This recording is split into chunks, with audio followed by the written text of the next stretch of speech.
Hey, what's up, guys? Today is February the 20th, and we'll be reading Mark chapter 4, verse 26, through Mark chapter 5, verse 20. Jesus also said, "The kingdom of God is like a farmer who scatters seed on the ground. Night and day, while he's asleep or awake, the seed sprouts and grows, but he does not understand how it happens. The earth produces the crops on its own. First a leaf blade pushes through. Then the heads of wheat are formed, and finally the grain ripens. And as soon as the grain is ready, the farmer comes and harvests it with a sickle, for the harvest time has come." Jesus said, "How can I describe the kingdom of God? What story should I use to illustrate it? It is like a mustard seed planted in the ground. It is the smallest of all seeds, but it becomes the largest of all garden plants. It grows long branches, and birds come and make nests in its shade." Jesus used many similar stories and illustrations to teach the people as much as they could understand. In fact, in his public ministry, he never taught without using parables. But afterward, when he was alone with his disciples, he explained everything to them. As evening came, Jesus said to his disciples, "Let's cross the other side of the lake." So they took Jesus in the boat and started out, leaving the crowds behind, although other boats followed. But soon a fierce storm came up. High waves were breaking into the boat, and it began to fill with water. Jesus was sleeping at the back of the boat with his head on a cushion. The disciples woke him up, shouting, "Teacher, don't you care that we are going to drown?"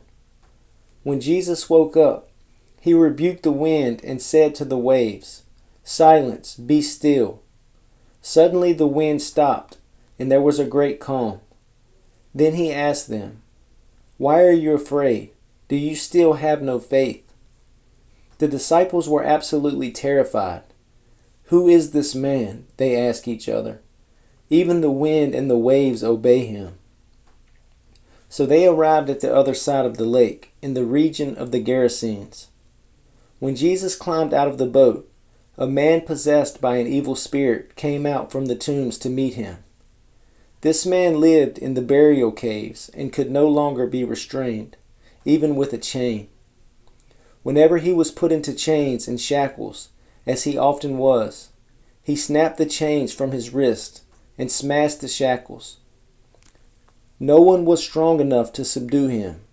Day and night he wandered among the burial caves and in the hills, howling and cutting himself with sharp stones. When Jesus was still some distance away, the man saw him, ran to meet him, and bowed low before him.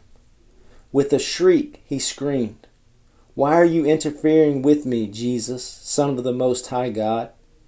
In the name of God, I beg you, don't torture me." For Jesus had already said to the spirit, "Come out of the man, you evil spirit." Then Jesus demanded, "What is your name?" And he replied, "My name is Legion, because there are many of us inside this man." When the evil spirits begged him again and again not to send them to some distant place, there happened to be a large herd of pigs feeding on the hillside nearby. "Send us into the pigs," the spirits begged. "Let us enter them." So Jesus gave them permission. The evil spirits came out of the man and entered the pigs, and the entire herd of about 2,000 pigs plunged down the steep hillside into the lake and drowned in the water. The herdsmen fled to the nearby town and the surrounding countryside, spreading the news as they ran. People rushed out to see what had happened. A crowd soon gathered around Jesus, and they saw the man who had been possessed by the legion of demons. He was sitting there, fully clothed and perfectly sane, and they were all afraid. Then those who had seen what had happened told the others about the demon-possessed man and the pigs, and the crowd began pleading with Jesus to go away and leave them alone. As Jesus was getting into the boat, The man who had been demon-possessed begged to go with him, but Jesus said, "No, go home to your family and tell them everything the Lord has done for you and how merciful He has been."